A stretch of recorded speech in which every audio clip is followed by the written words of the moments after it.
basically streaming. It streams live right now. Oh, I see. Yeah.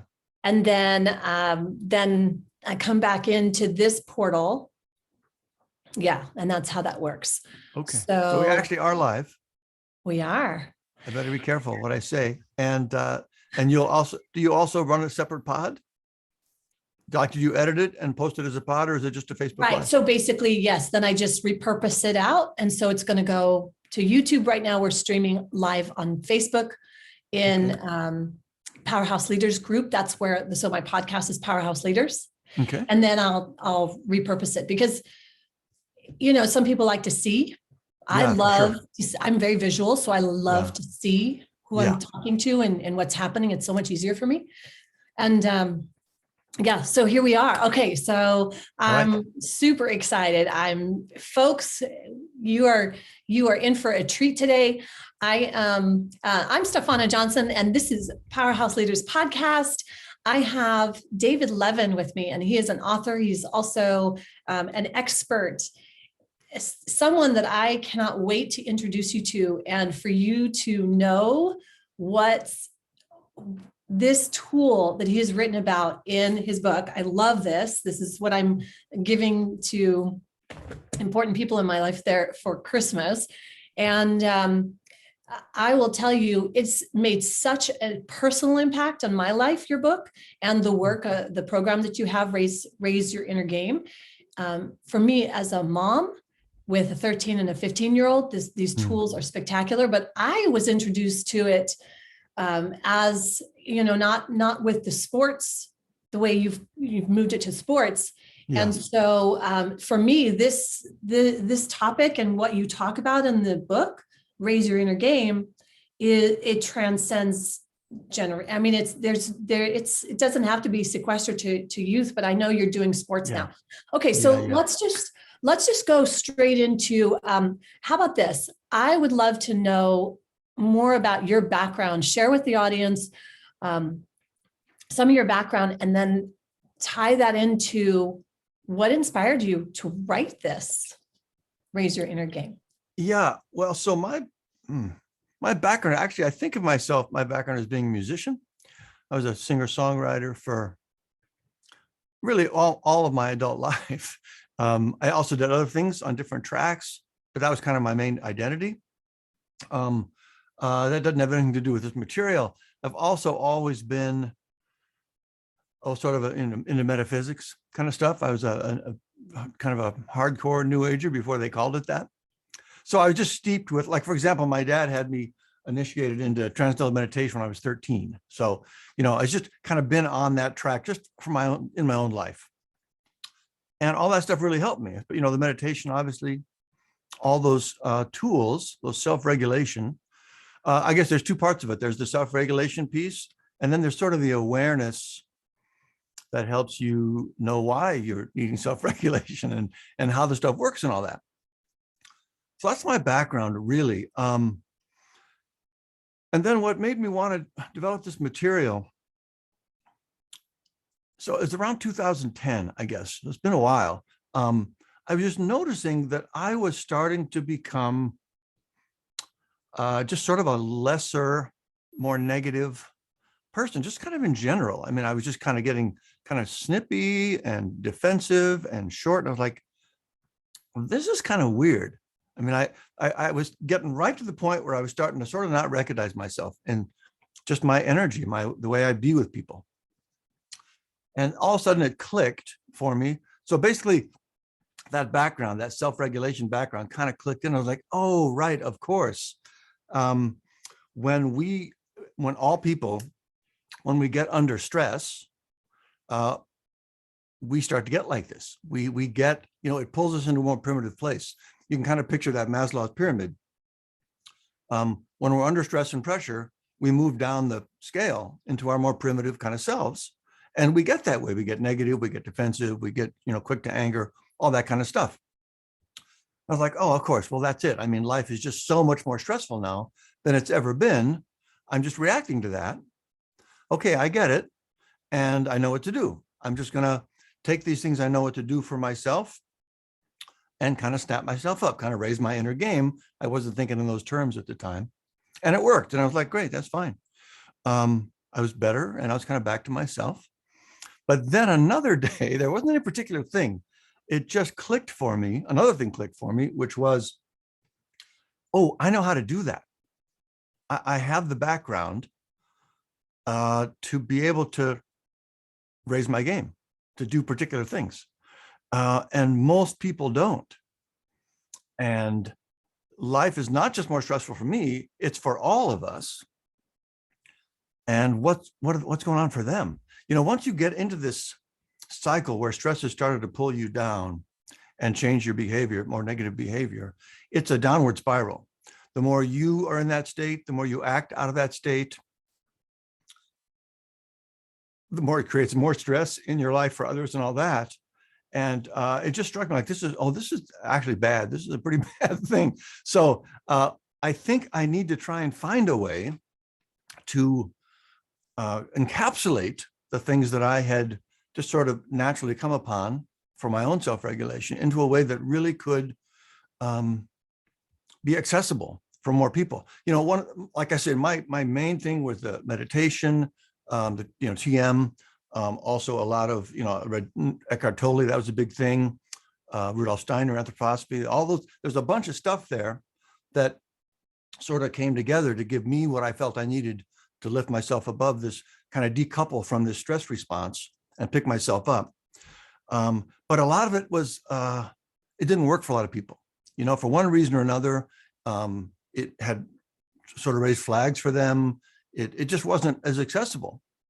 So I thought, I got a feeling that I could really sort of look at all this, all these tools I was familiar with for myself and simplify them down and simplify them further and further and further so that I could create something that would let basically anybody who was feeling the need access those tools for themselves.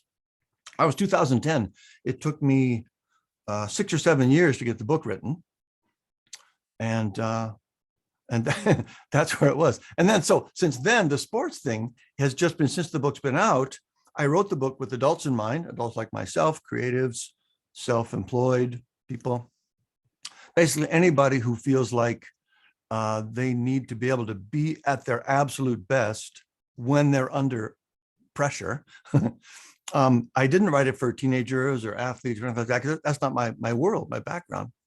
But, you know, from feedback from a couple of different people, some teachers and coaches, all of a sudden I realized, oh, it actually could land for them. And that was like even more exciting. I mean, I'm happy for anybody to learn how to help themselves in this way and break that cycle. But for teenagers, it's like, get out of here. That's crazy. So anyway, that was kind of a rambling version, but that was the impetus. That was sort of the journey. And that's where I am now with it. I hope that makes sense. I love that so much. So that's amazing, actually, because knowing that you had that background and at such a young age, even at 13, because I think of my son at 13 now, yeah, has read your book and gone through the levels and really is practicing on your 28-day tracking, right? This is really an important topic because, well, two things that you said. The first is you said the self-regulation. And this is really key because I don't think if someone's, and then you said awareness. So self-regulation and awareness. And those are two pieces that if, you know, because I would like to really get your understanding on this is what you see generally, where if someone's missing awareness, how can they even self-regulate? And at what level, like, what's it going to take for someone to have that awareness to even go, whoa, something's not optimal here and I'm not functioning at my best. And, you know, so what's your take on that? And how would, I would just like to know your opinion on this generally, especially with knowing where we are today, December 9th, 2021, you know, with everything we have going on in the world. Yeah, it actually is a really good question because I sort of forget that a whole lot of people don't even have that sense yet that there's something going on for them that's not right. it's the boiling frog. That's funny, boiling frog metaphor, which actually turns out to have not been true, but I still like the metaphor. I can't say what it takes for someone to have the awareness. Like I just like, wait, this isn't me. Something's not right here. It happens for everybody at different times. Hopefully it can happen for them before they get into a crisis. I'm reminded of sort of the classic, alcoholism sort of thing, where they just hit some sort of a lever like, this has to stop. You don't have to get that far, certainly. But, and for me, I think a lot of it also was had to do with, I always joke up when I talk about this. Oh, geez, being a parent. I don't know why I would react like that, but you know what I mean, right? Once you become a parent. Oh, I so do. Thank you. It's true. It's so true. Yeah. And I will say, because we've had this discussion before and we are in the parenting, and that you've brought it to the youth, because we know how much the stress is for the youth. And we've talked about how if someone doesn't have tools, they might use something that's not an effective tool. So David, I don't even know about your personal experience, but I would like to know if you're willing to express this, because as far as being a parent, and so what this means to you, because clearly it means a lot to you.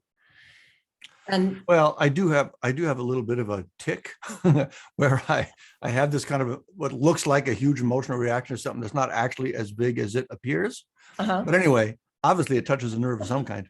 What I was getting at was just for me anyway, once you're a parent,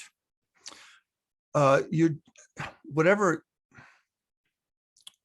your standards for your own behavior and your own presence just go up, because you don't want to be that way. And it's a tough one, because at the same time, oh goodness, here it goes again. Being a parent, especially early on, is a huge, addition to your stress levels, right? In every way, the lack of sleep, it's just the newness, the worry, But anyway, what I think we were getting at was that for me, and I assume a lot of people, is one thing that really makes them become aware. I'm not really happy with the way I'm behaving right now. I didn't want to be this kind of person with my kid.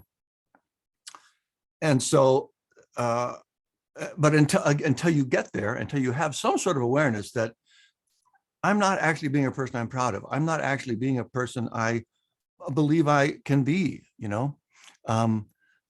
not much you can probably do to help to get to somebody at that point.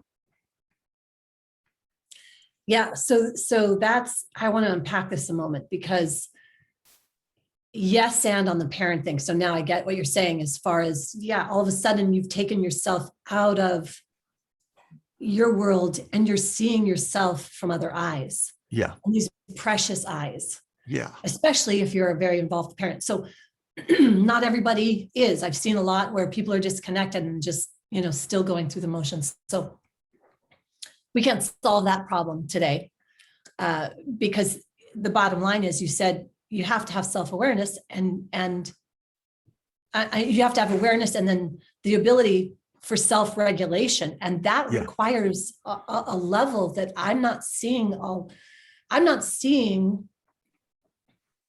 generally in the general population. Yeah. Well, that's I'm seeing right. robotic things. I'm seeing robotic and automatic pilot of these politically correct operational bases, but that isn't necessarily being your best self. That isn't necessarily being aware. That isn't necessarily using self-regulation. It's using someone else's regulation, and operating and saying things and parroting things. So I'm just going to have to move that aside, because your book is so valuable to those that are aware and that are looking for something to improve themselves. And because I work with executives, and I volunteer with my kids' teams and youth, and I see both of those. But when I first read it, I was literally reading it from the perspective of an executive. And then you talk about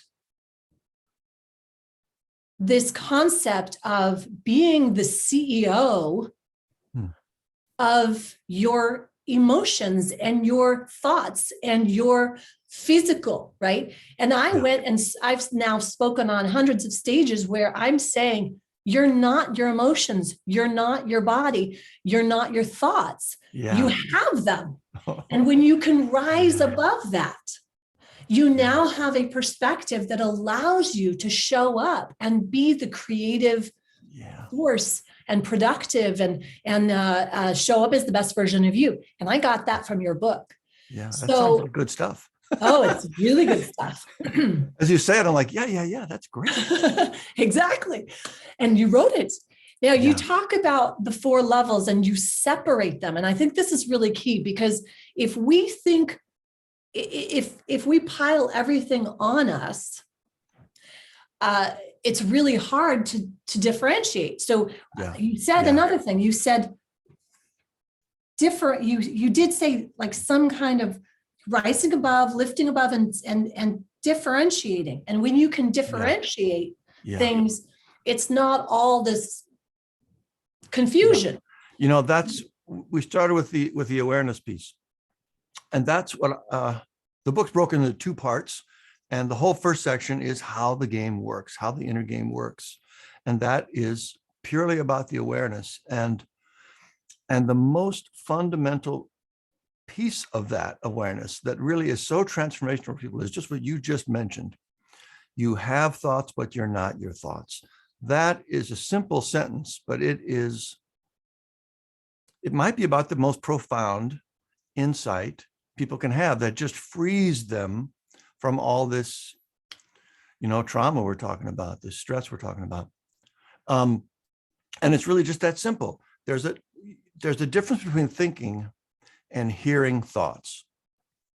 When we're engaged with something, we're thinking, but 99% of the time we're not thinking. We're just hearing those thoughts as if they're being spoken to us by someone else. That's one of the first exercises they have people do in the book, is you just sort of imagine that, just pretend that those things you're hearing is actually someone sitting there next to you talking to you.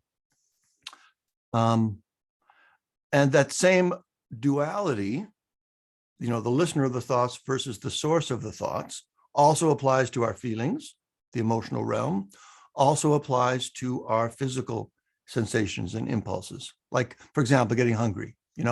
Normally when we find ourselves feeling hungry, what do we say? Gosh, I'm hungry, right? And that, as you just mentioned a minute ago, that sort of implies identity with all of it. There's no separation there. There's no observation and evaluation, really. The more level 4 version of saying that is, gosh, I'm noticing feelings of hunger right now, right? And again, that same perspective shift can happen on all 3 of those realms, the intellectual, emotional, and physical. And so the awareness that drives all this is just to get as clear, experientially clear, you actually feel it and live it as possible, that there's a difference between you and those impressions and thoughts and feelings that come up for you. And once you get that, now you can actually do things with them. And this is really,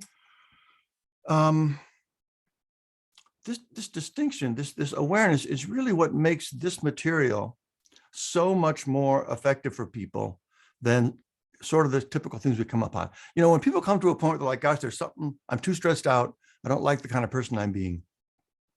We typically, there's a lot of people on that track, that self-development, I need some help, right? But what they tend to come upon now is usually meditation. Mindfulness is kind of the big one. There's so many apps, there's so much conversation about it in the last 5-10 years, and it's all great. I'm not anti any of that, of course, but the reality is it doesn't work for most people. It really doesn't, and that's just numbers. There's it could be the how. There's just a lot of confusion on it because of this simple piece that's missing, and that's the awareness that you're talking about.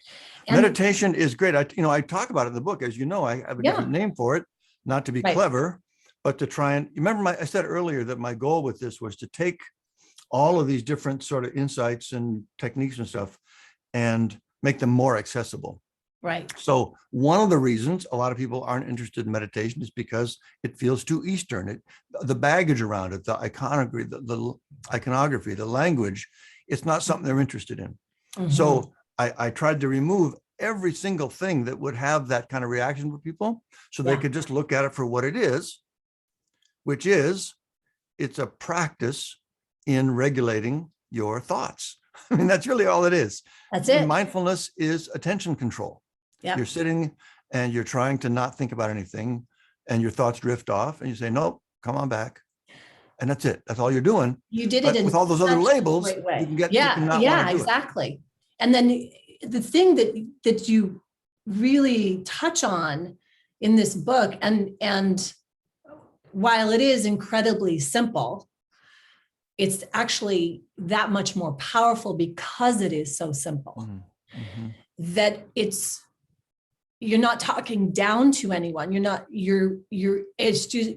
feel like when I'm reading that I'm talking to a friend who gets me and who's just not even trying to fix me, not trying to judge me or do anything. Just like, God, when this happens, well, blah, blah, blah. And here's what I did.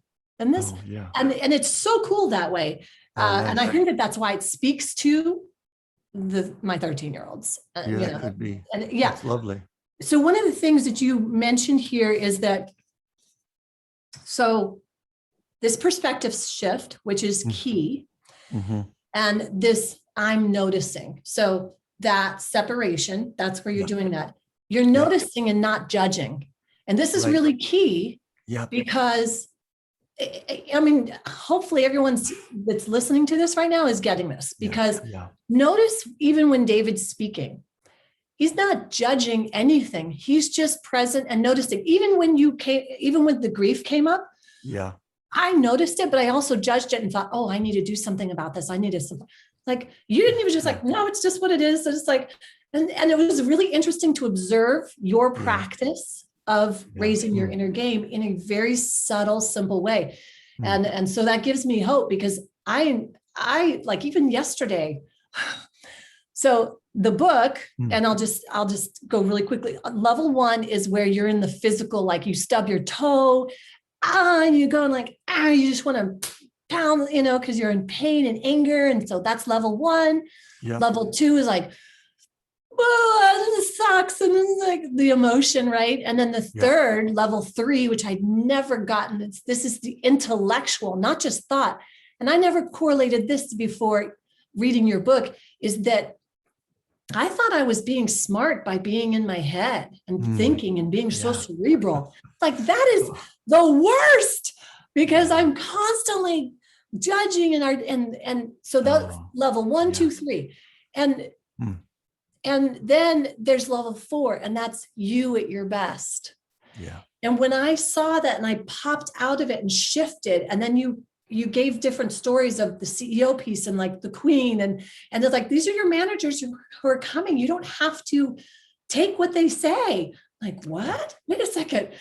I know about the emotions and the physical, but those thoughts, oh man. And that was life-changing for me. Wow. So then now, and having someone else says like, am I at level 4, or am I being the best version of me? I've always coached on, let's be the best version of you. Let's show up. But you may not understand that if you don't understand these separations of physical, emotional, and thoughts, because you keep identifying yourself with those things. And if you're at the best version of you, identified as your emotion, you think you're supposed to be happy all the time. Right? Or perfect shape all the time, or the perfect happy thought all the time. And that's not necessarily the case. So I love this book. This is probably now in my top 10 caliber of, like, I'll always say Master Keys or Think and Grow Rich or Course in Miracles. I love those, but this is just like, oh my gosh, I have to read it at least once or twice regularly, because it always reminds me and then snaps me back. So there's a lot in there. The thing I really love that you made that distinction between, or that point, that if you're still identified with yourself on one of those other levels, and you hear, I need to be my best self, you can think to yourself, I need to be my best version of being on that level, which is not going to be, it's not going to be what you actually want. Right. So because the this best definition version of of being you at your is best simple. I'm sorry, go ahead. Sorry, it's because the best version of you is so much simpler.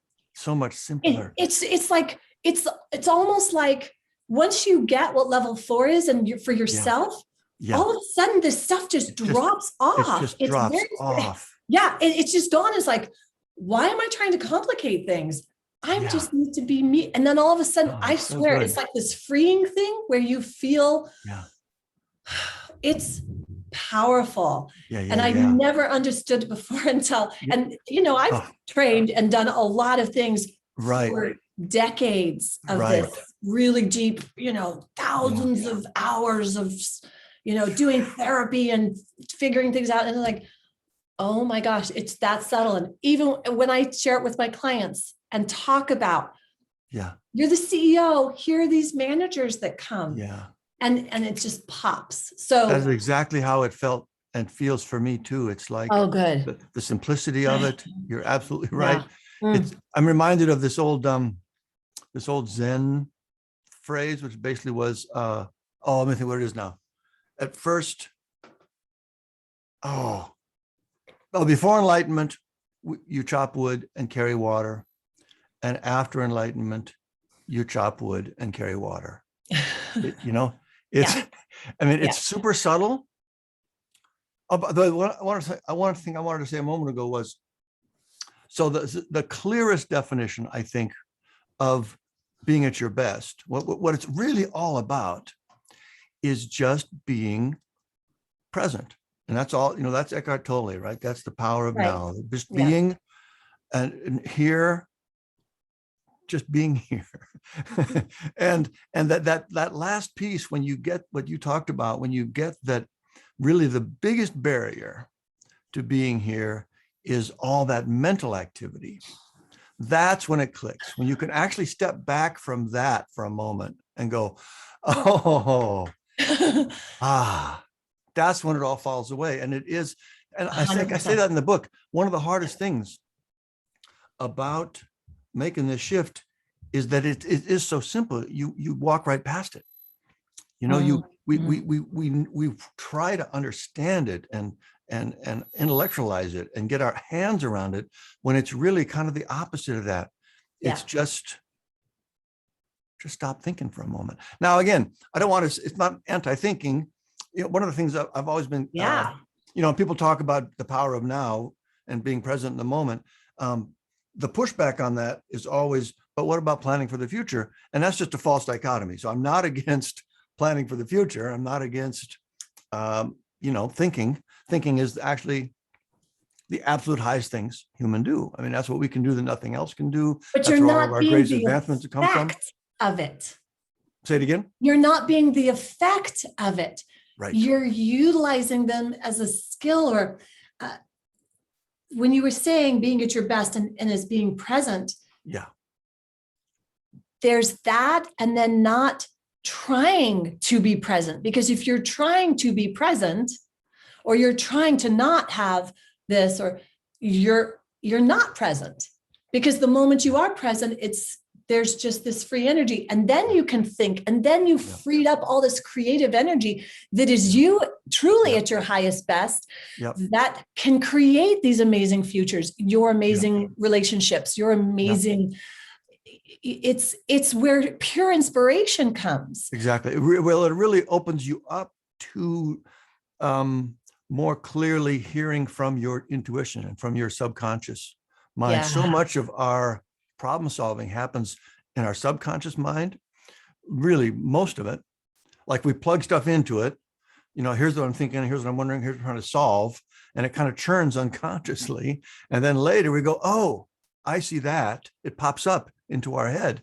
And until you can learn to, I should say, the more you can learn to quiet the other stuff down, the mental noise down, the easier it is for you to hear those suggestions and those ideas and those insights that are coming up.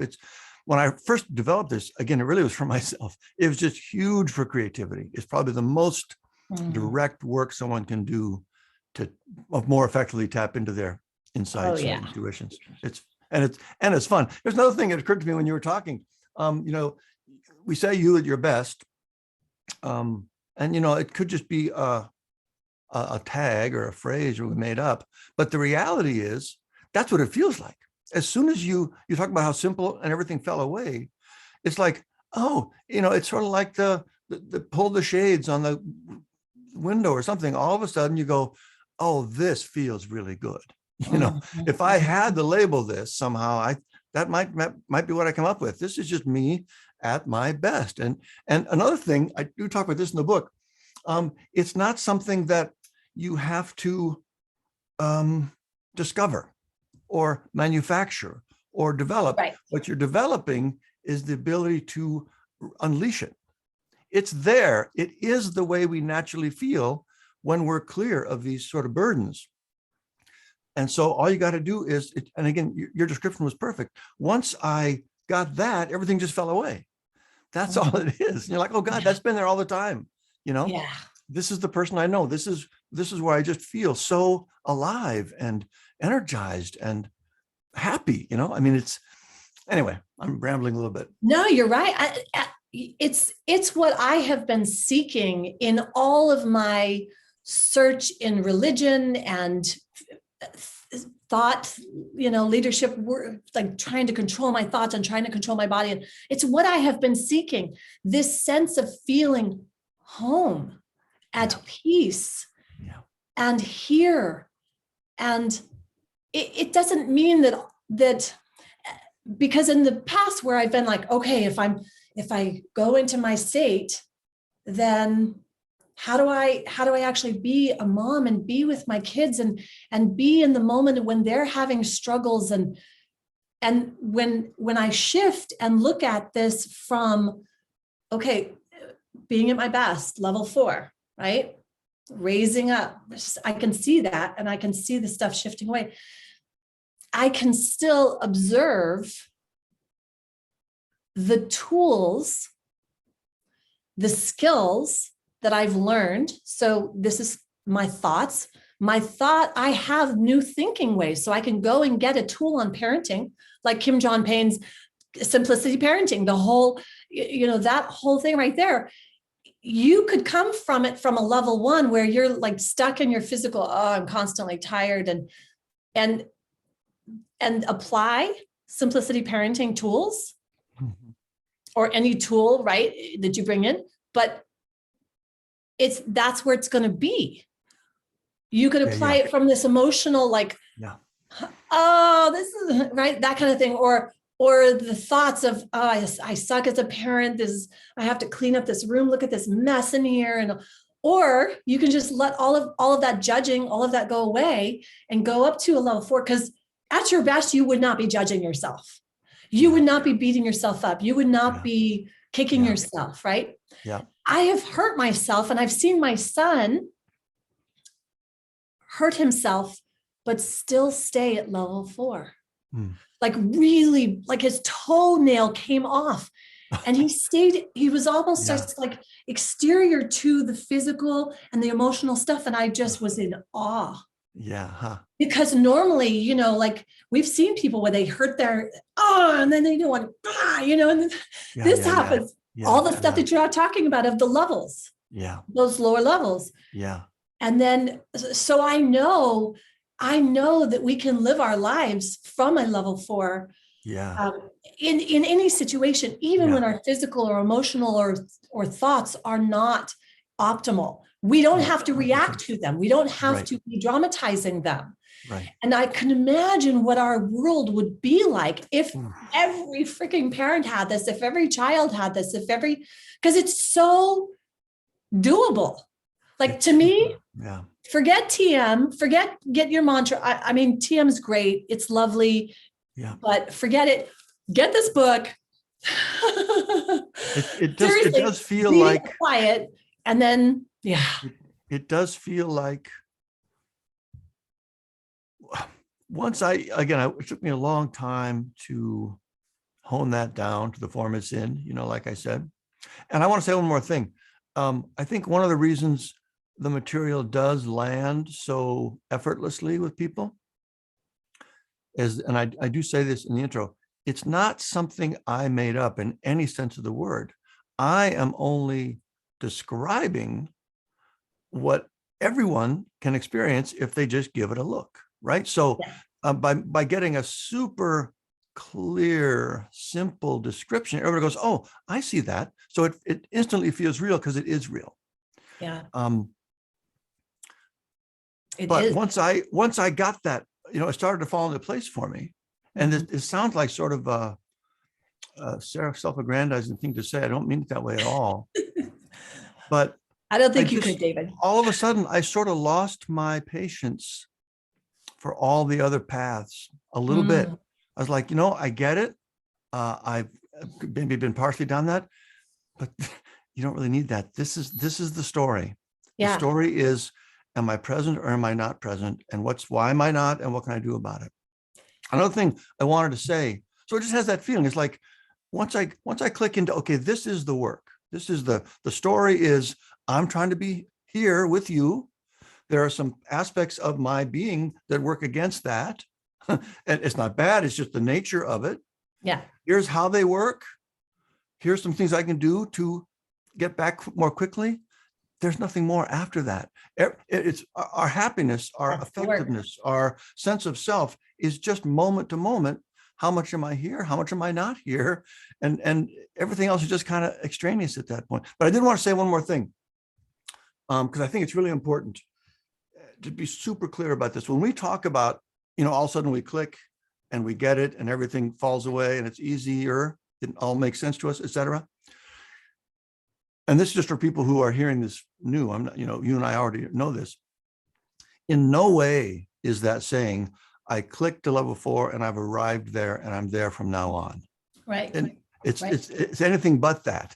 All it means is, okay, I see what that state is now. I get what it's not when I'm on those, effective on my thoughts or whatever. And now, as things pull me away from there, I can bring myself back. You're still going to have all those emotional tugs, those physical issues, that mental noise. It's going to go on and on and on. I refer to it in the book as inner gravity, in part because that's what gravity's like. It never, ever goes away. It's unrealistic to even hope that it might. All this sort of these tools do, it helps it not really control you like it used to. You'll feel it, it'll knock you off, you'll stub your toe, and you'll come back. You'll be worried about something and you'll feel that and you go, okay, no, so you can, and that comes back to the very first thing we said, which is self-regulation. Yes. You're still going to live in the same world with all of these stresses and pressures and all the overwhelm of it, but you're going to be able to, on a consistent basis, bring yourself back, step back from that and bring yourself to the place you like to be so you can feel better, number one, and also be more effective in how you engage with it and the people in your lives. Exactly.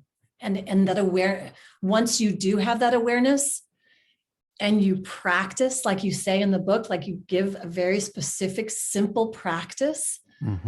And as you get better, it becomes easier. Yeah. And it is faster. You can snap out of it faster.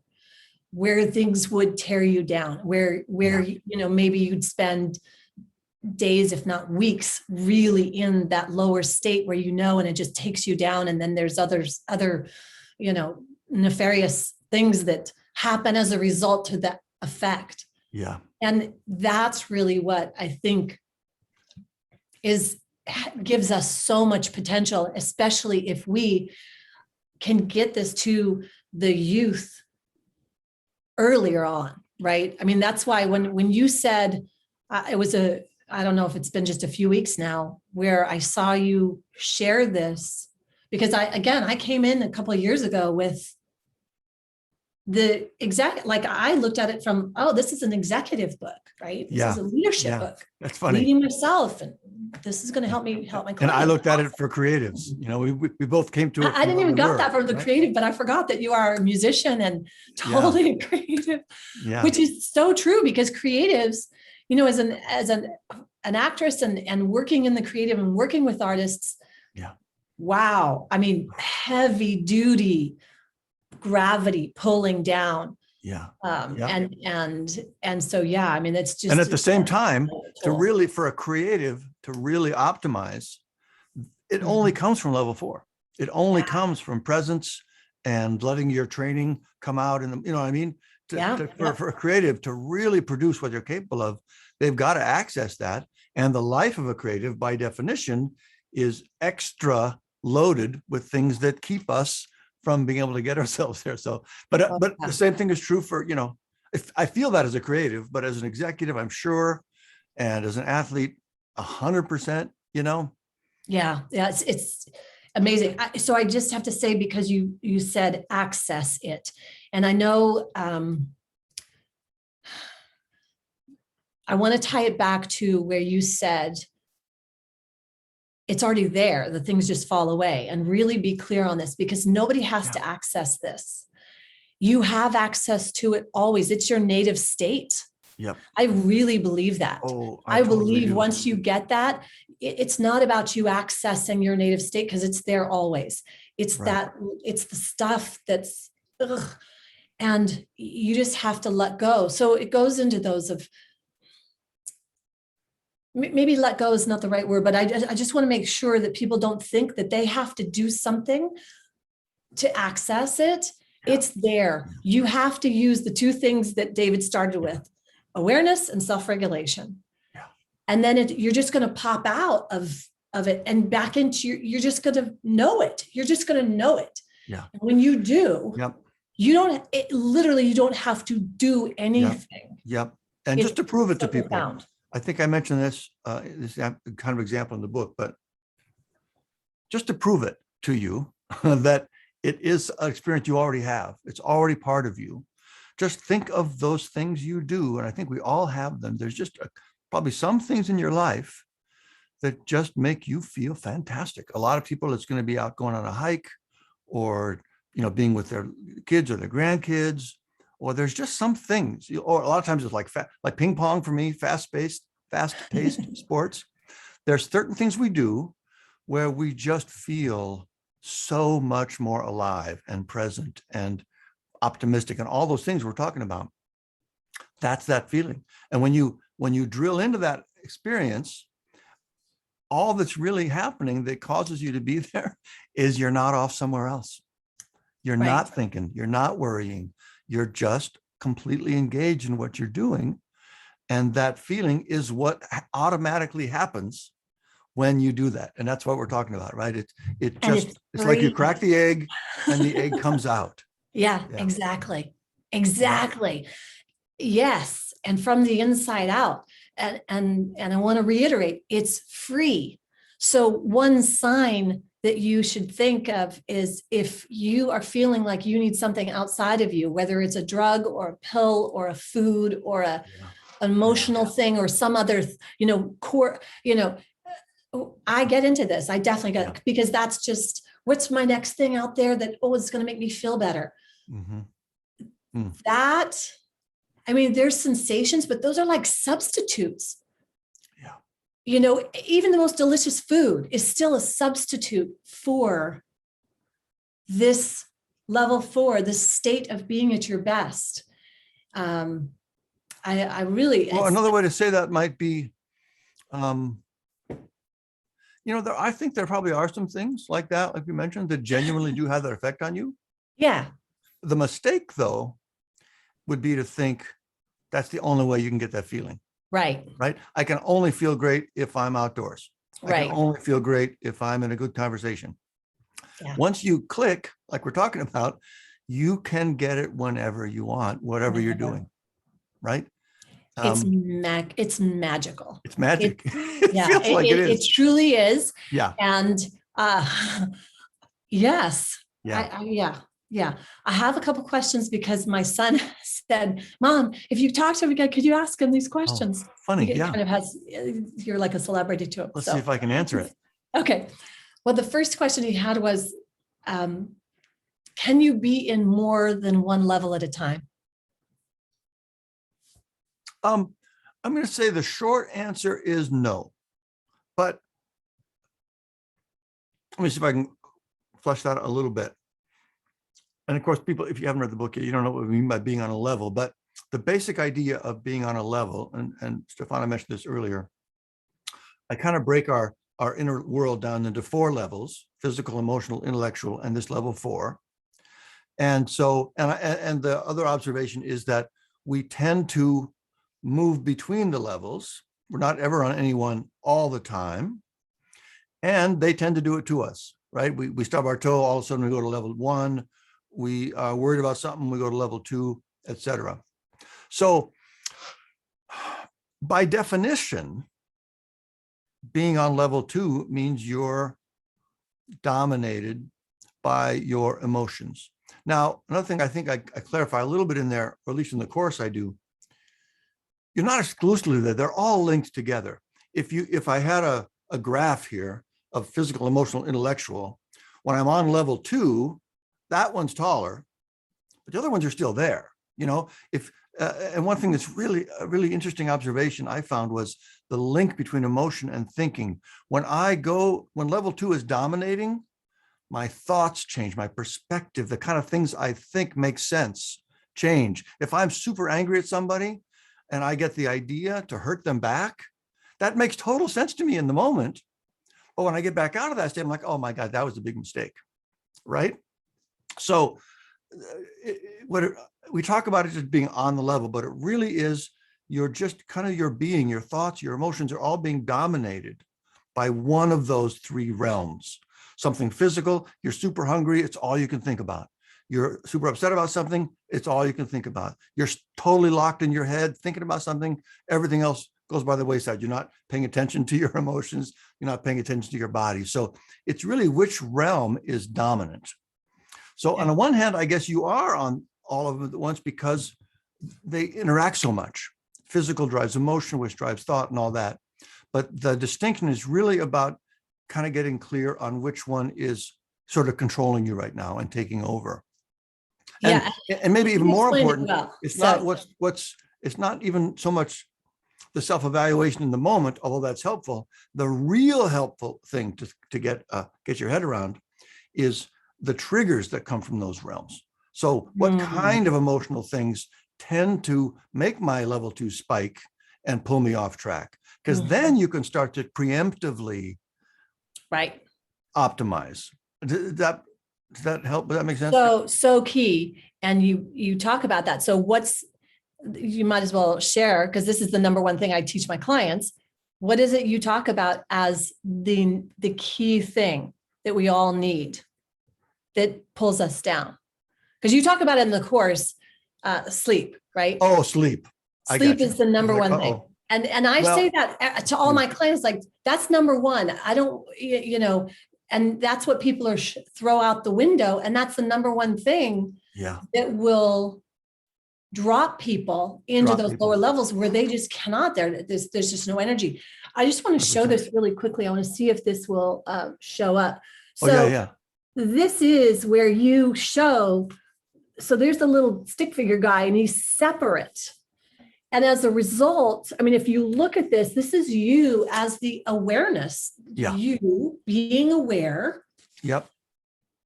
And then you move between those 4. Yep.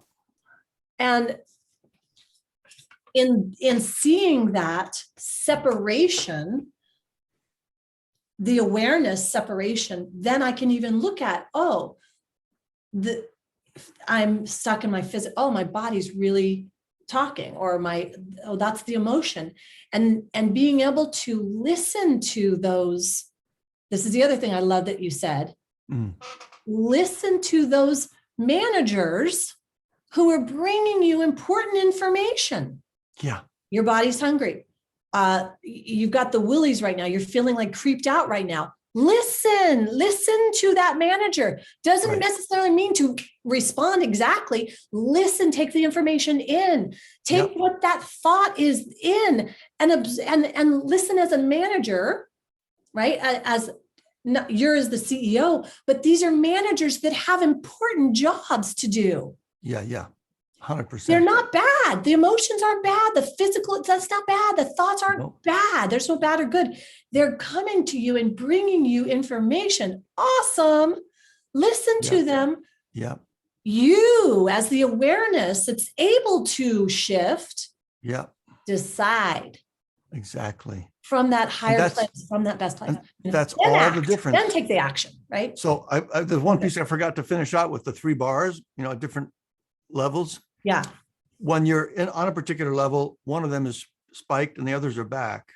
But when you click into that observation mode you're talking about, that is the definition of level 4. All of a sudden, none of them are dominating you. You can observe them all equally.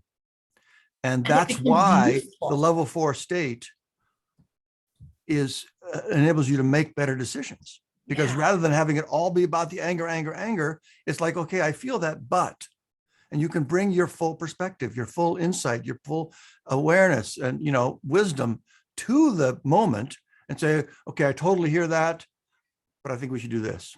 I totally want to send that email, but I think I'm going to wait till tomorrow. Right. And so it's just the difference between, and I think I used this puppet metaphor in there. It's the difference between just instinctively letting these lower impulses direct our action without even thinking about it. Or it just takes that moment to click and say, okay, like you said, I hear it. Let me think about it. Okay, we'll do this. You decide, you listen to them. It just works so much better. Yeah, I love what you just said. Wisdom, because thinking isn't necessarily wisdom. Do you know what I mean? And that's where when I understood what level 3 was, because I am very like my default mode, if I am in stress, will be level 3. I will over intellectualize. I will overthink. Right. I can, that's my stress. That's my ultra stress mode. Like, that's what I default to. Yeah. And so I know that when I'm in that grinding, it feels grindy to me when I'm in that thinking mode. So I know I'm not at my best. I'm not at level 4. And but now that I understand it, I can shift. And then all of a sudden I have understood, and you said it right then, wisdom. I feel this sense of wisdom. And at first I was thinking, well, it's because I'm older now and I'm wiser, but it's also because I've popped out of that over analyzing and intellectualizing and compartmentalizing and and it's now just like, whoa, I'm calmer and have this more sense of oh, I do understand those different thoughts, and I can look at the difference, and I can be the scientist that shines a flashlight instead of using a sledgehammer. I love this. I'm so grateful. And I want to go back to that graph one more time, because it's exactly what you're saying. When one particular realm is forward and taking over, and that spike there, like intellectual, for example, the other ones don't go away. They just are not being factored in. So think about that. If you're stuck in your head, what's that mean? I'm not taking into account, as I think about what I should do about this or what it means or whatever, I'm not really paying attention to what my emotions tell me or what my body tells me. And there's such powerful knowledge and insight in those realms, right?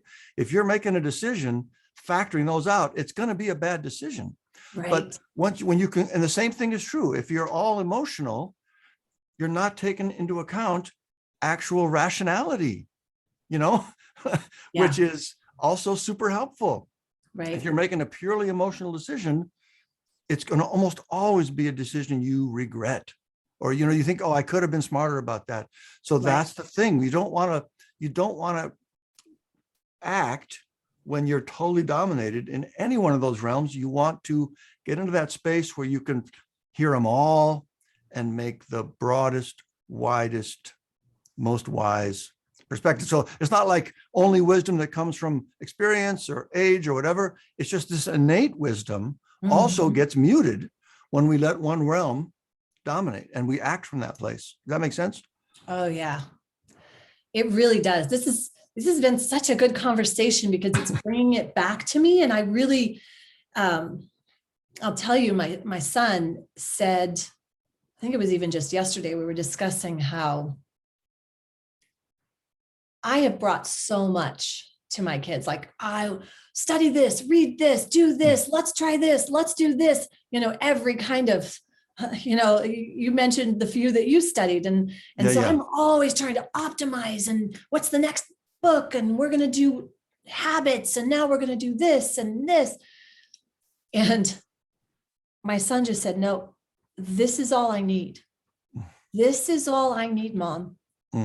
And that's profound because I think what's really kept me, I don't want to say down, but how I've held myself back is by constantly having to have the next book, the next thing, the next answer, the next tool, the next, right? And I can never just be. Whereas it was humbling to see him and to see him at level, like his best, and say that and come from that place that this is all I need. Is like, whoa. Wow. So why am I trying to force more stuff when this is it? And this is a huge lesson, I think, for leaders that we need to learn, for parents, for business owners.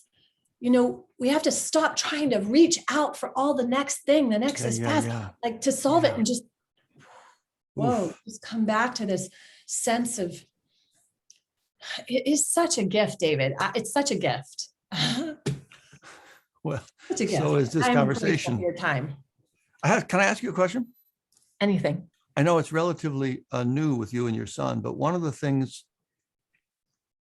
I have imagined will be a really beautiful thing for parents and their kids, I suppose leaders and their people and coaches and their players too, is once they've both been through, again, the book takes you an hour. I mean, once they've both been exposed to the material, now they have a common language, a depersonalized,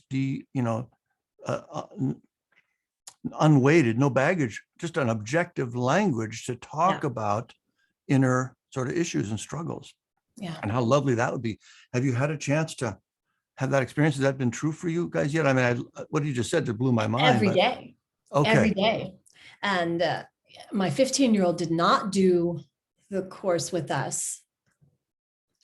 And I'm seeing where he's missing some key pieces. So I know that that's something that I'm looking forward to actually seeing, because you're right. We need to have a common nomenclature that we can use that's free of judgment. It's free of you saying you're bad or pointing the finger, because that is what gets us in so much trouble. That is not good parenting. You did this, but that's my default as well. Is like, I've got to be disciplined. I've got to do this. It's like, no, I don't.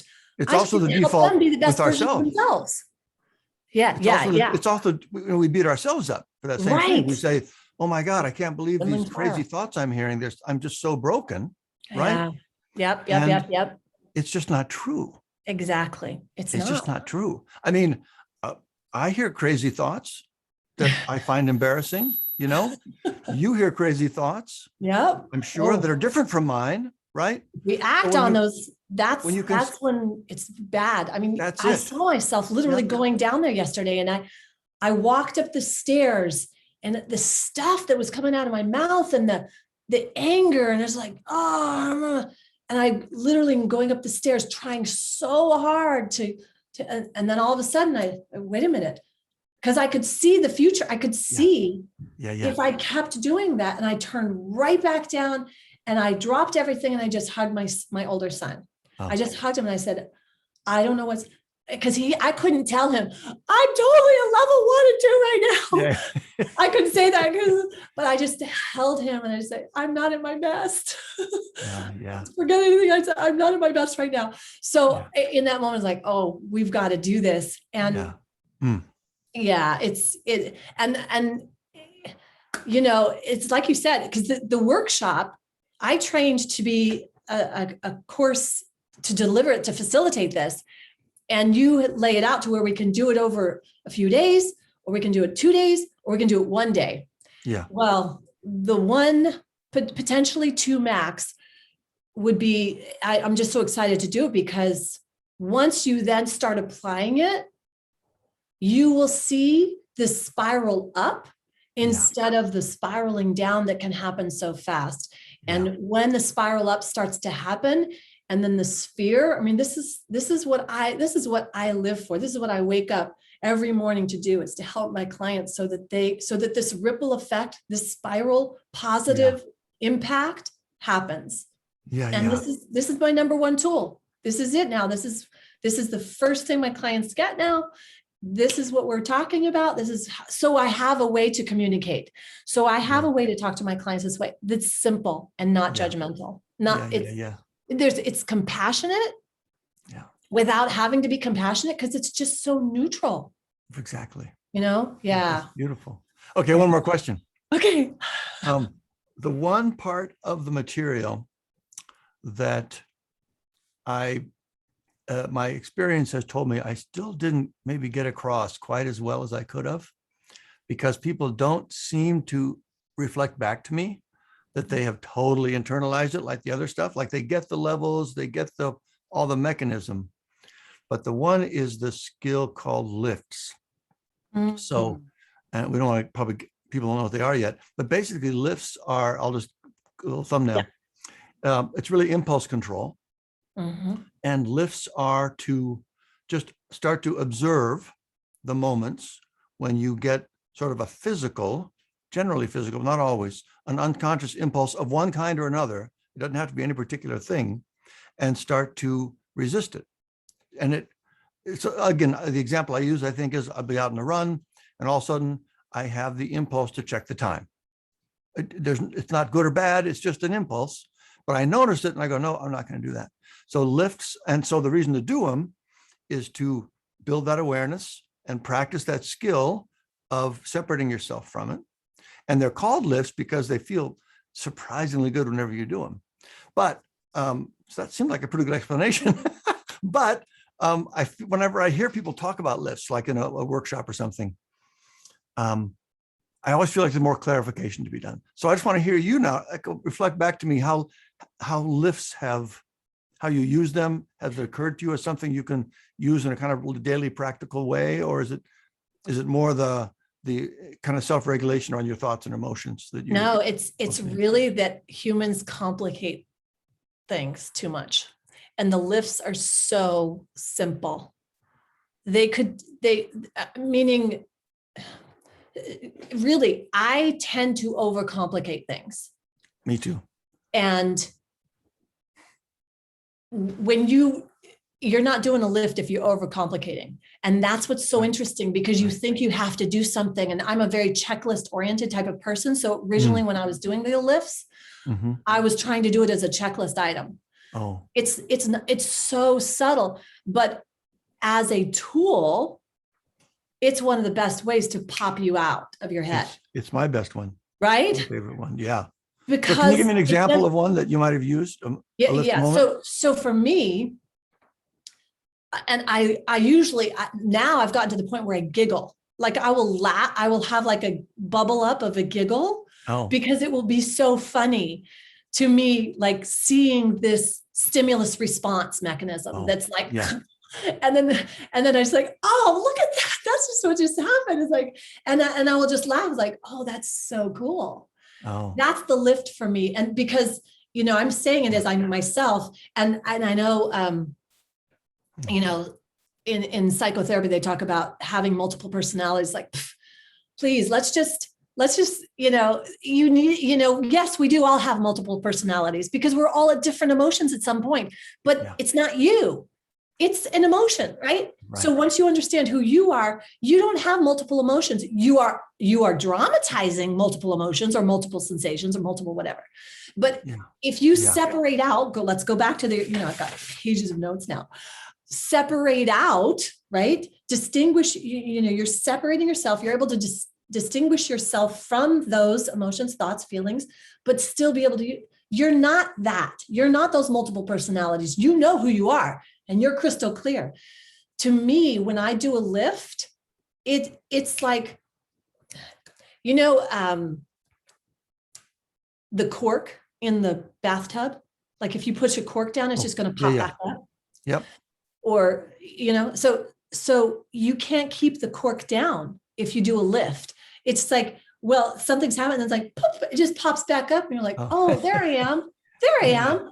Here's what I used to do with my kids long time ago. And this is something where I was taught this by my grandmother. And it's so I'll look in the green dot, like just fully in the moment, just see you. I see you. There you are. Like there's something about that connection and just taking a moment and really seeing someone. Mm-hmm. I do that with myself in the mirror and I really see myself. To me, that's a lift. To me, that's now that's not necessarily, I'm going to practice, but that's what the sensation feels like. And the more that I can wire my brain and the peptides and get addicted to that feeling, the more I'm going to want it. Because I know how neurology works, right? I have studied Candace Pert's work on peptides and neurology and all of the, which can get very complicated. And then you go, but I don't need to teach people all this about neurons and peptides and all of that. Just do your raise, you're in a game, right? That's the simple tool. But because I understand all that, I can see, and I can actually see the matrix of the brain, how it's been wired by certain ways, and then just practice it. But going back to the lift, it's so not complicated that if it feels complicated in any way, you're trying too hard. Yeah, exactly. You don't need to. Exactly. And I think I say that in there. It's just the hardest part about lifts is getting how simple they are. Yeah. And also it's because the moments go by so quickly. Right. And they tend to be unconscious. Here's an exercise. I'm waiting for the first coach to try because it's a great lift. I think it would be a great lift. And your first impression is that's just the most insane thing I've ever heard, but it probably could be super helpful. And here it is. So picture yourself, you're on a team, you're playing a sport that is timed, basketball, football, whatever. And so the exercise is don't look at the scoreboard. And you can just picture the person's on the field and all of a sudden there's some sort of impulse that says, check the score. What's the score, right? And it's going to come up. There's no particular need in that instant. I just, what's the score right now? And if you can start to see those and say, oh, no, not looking. Oh, it's so powerful. And also just theoretically, like as a coach, I think there's another level of power in that, which as, for you to peak performance as an athlete is not really about where we are in the game or where we're on the clock. It's one play at a time. What's my role right in this instant, right? So the more that also reinforces that idea, forget the clock. What do you do now? What do you need to do right now? Where are your thoughts right now? So it'd be super powerful. But I think it's a good illustration of the kind of impulse control I'm talking about with lifts too. And that's it. That's the lift right there. That moment. But lifts have to be practiced to really be like, it took me a while. So I do understand why you don't get a lot of the feedback, because if you don't actually do it, you won't experience it. You won't understand it. But because, on the grid with your 28-day tracker, right? Because you have to practice this. If you don't, it's not going to go anywhere. And it's just like getting your reps in, right? With fitness, you have to get your reps in to get better. So when lifts is on there, and I'll just put a dot on there. And by the end of the day, either the whole little square is black with dots because I'll have done so many lifts. Oh, yeah. Right. It's not about one specific one, because now it's just more second nature for me because it's such an effective tool. Yeah. That's great. So the common misconception I get when I hear people talk about it is, I'll say, so what were some lifts for you this last week? And what they'll do is they'll say, basically something happened that made them happy. Oh, something happened in my day, in my life, that felt good. Yeah. So then I say, no, they got to make the distinction. Lifts don't happen to you. Lifts are things you do that create a feeling of lift and connection and capacity. Yeah. It's but that you gap. like you totally got them. It's the gap between the stimulus response and the stimulus and the response. Basically, it's that gap. You're separating the gap. That's the lift right there. Right. Yep. That's to me what that is. And we said earlier, we talked earlier about how you don't have to create this state. It's there. You're just kind of getting into it. You're re-entering it. This is a perfect illustration of that. When you enter that space between stimulus and response, enter it intentionally, just say, no, I'm not going to look at the clock. You pop up into that space. Exactly. That's level 4, instantaneous. And you feel it. It's just that simple. Yesterday I had one. I was walking through the house and from, into the kitchen, past the other side room, I noticed the light switch was still on in there. And, you see it, this all happens so fast. You think I should probably turn that off, I suppose. Like, it doesn't matter. I go on. But then, so I go on like for 2 feet and I go, no, I'm gonna turn that off. So the first impulse was, don't do it for whatever reason. And I'm like, no, I'm going to do that. I go over, I turn the light switch off. That's it. I turn the light switch off. It's no big deal, but I instantly felt more awake. I instantly felt more in control and more alive. It's really kind of remarkable. Well, that's why it's such an effective tool for me as a coach, working with a client on their nutrition or their movement or even their mindset, and just really being able to understand. It's exactly that.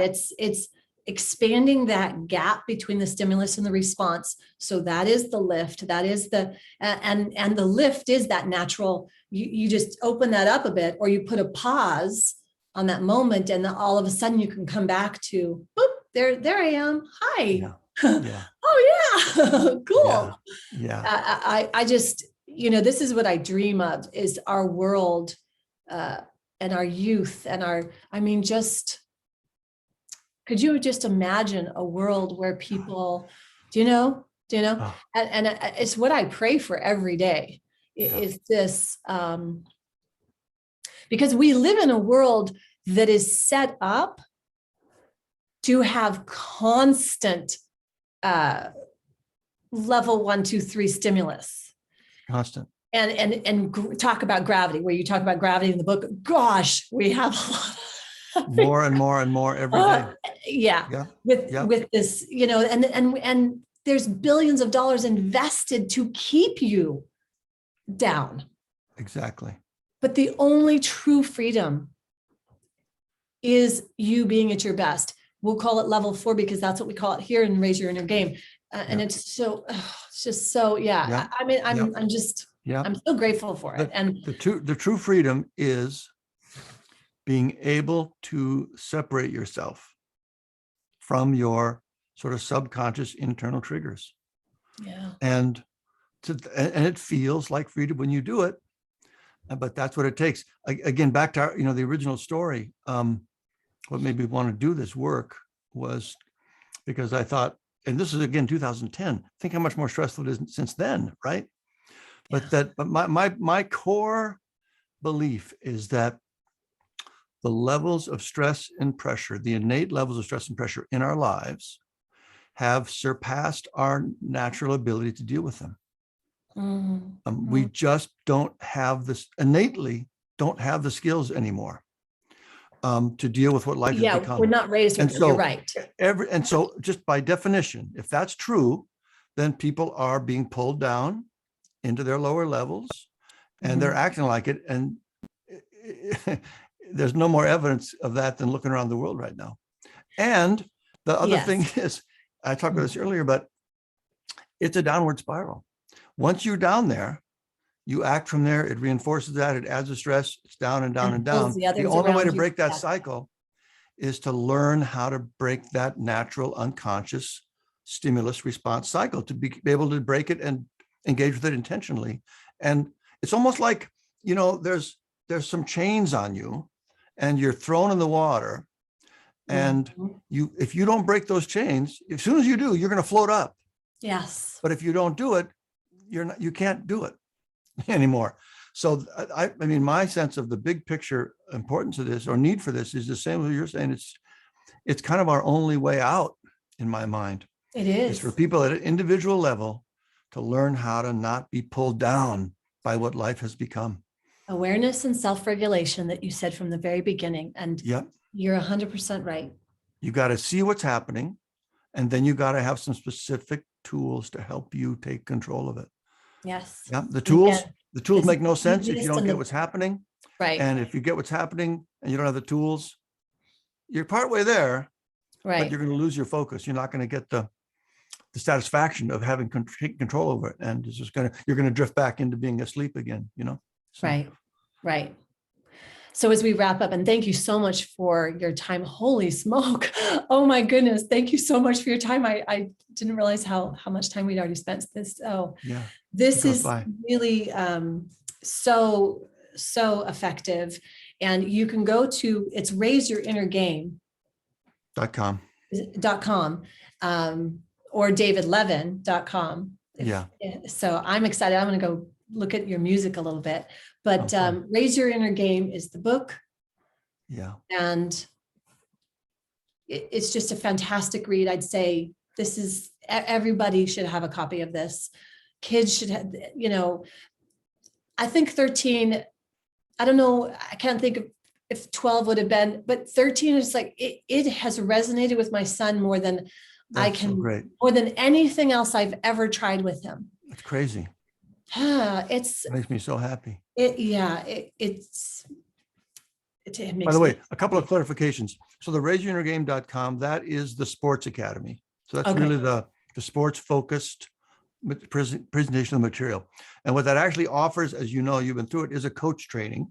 Right. To teach the coach how to bring this material to their players and then coach it going forward. But I think teachers, yes, coaches, because there's a team, but I can imagine, I mean, a teacher having this, a school principal. I remember when our school had the growth mindset book came out and all the teachers got it and we were all into the growth mindset. But this is something like every community, and then, like the clubs and the tribes and the teams, like you're saying, because then when you have these pods supporting each other in this way and using these tools in this way, it's just going to compound the positive gain in such an exponential way. No judgment. There's no judgment in on it. It's just like, and that's what I think is the most valuable is there's no like bad check marks, thank you. There's no red pencil thing.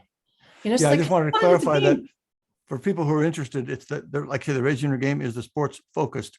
davidlevin.com is where you more the book itself. And we do have a self-directed video course available just based on the book, not with the sports angle.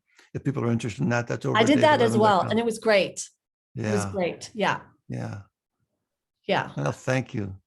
I will say personally, the going through the coaches course really took me up to a new level. I mean, I had a certain level and I applied it, but it took me up to a whole new level. And then going through it with someone, with my child, and then through the teams, it just takes, so I know even for myself, there's more room to grow and even more. And it's really exciting for me because as I show up on a daily basis, on a moment to moment basis, as the best version of myself, which is ultimately what my passion and mission is. Yeah. I am able to learn and retain and understand more of what I'm learning. And I'm in a master's program right now on applied neurology. And as a result, when I find myself getting really stuck in this level of like, I can't apply this amazing data that I want to apply. So the tools in Raise Your Inner Game actually helps you apply other things better. So, do your life better, 100%. Be a better mom, be a better parent, be a better coach, be a better business owner, be a better spouse, partner, be a better you. My gosh, okay. It really does. I mean, Thank you so much. That gap we've been talking about, stimulus response, not operating from your highest level, when you can click that and start to, like we say, get yourself there whenever you need, which is like a lot. It's a cliche sounding thing to say, but what you just said is exactly it. It truly does unleash your potential in every area you're working on, any area you're working on, because what is standing between you and your potential in all those areas is getting stuck in these other areas, not bringing your full self to it. Right. So I totally agree with everything you're saying. I want to say one other thing that I noticed about this book. There is no filler in it. From the moment you open the page, it's not full of any other weird story. It's just like to the point, simple and to it. And I appreciate that so much. I really appreciate that you wrote it the way you wrote it. Yeah. So that you weren't trying to stuff it full of a bunch of waste my time.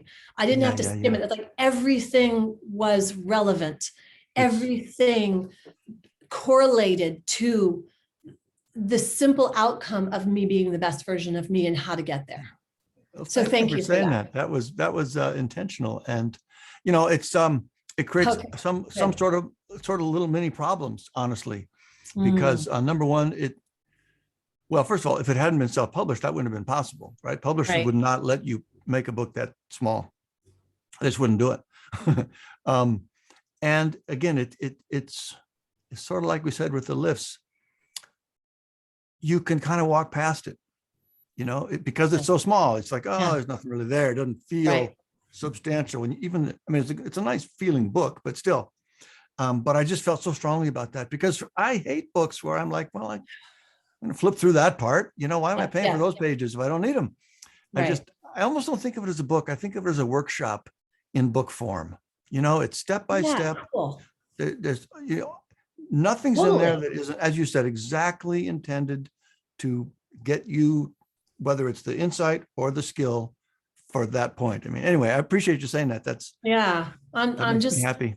Thrilled with it and so grateful that you took your time. I so appreciate you doing this. Your background, I know I've admired it before, and you just look great. You're just a good person.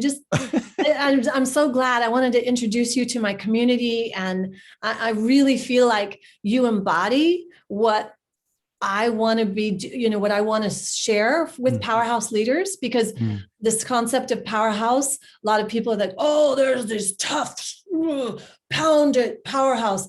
And for me, the way my background with Pilates and working with neurolinguistic programming, this subtle power of being centered in yourself and really, I teach Qigong and I practice being centered in your physical body and being centered in your mental and emotional body. So I already have a real framework where I'd been thinking from that. Yeah. And I use the body and emotions and thoughts as tools, in teaching yoga and all of this. But then to bring this in a way, I don't know, it's just changed everything and shifted how I look at the different levels and realize that they in themselves, the body, the emotions, the thoughts, how you've said this, they are valuable tools for us. We don't have to be the effect of them, and they can be our greatest allies. And 100%. Oh, just Yeah. love it. I just love it. Ah. So thank you. Thank you again. Thank you. My pleasure. Super I fun. will say, I'll wrap this up. Oh my gosh, I can't believe how much time we've spent, but so many good nuggets. And okay, have a great rest of your day and Same happy to you. holidays, everyone. Yes. Thanks again for listening to Powerhouse Leaders Podcast. I've been with David Levin, and I'll make sure you get the links for all of how to contact him. Thanks again. Bye. Thank you. Bye.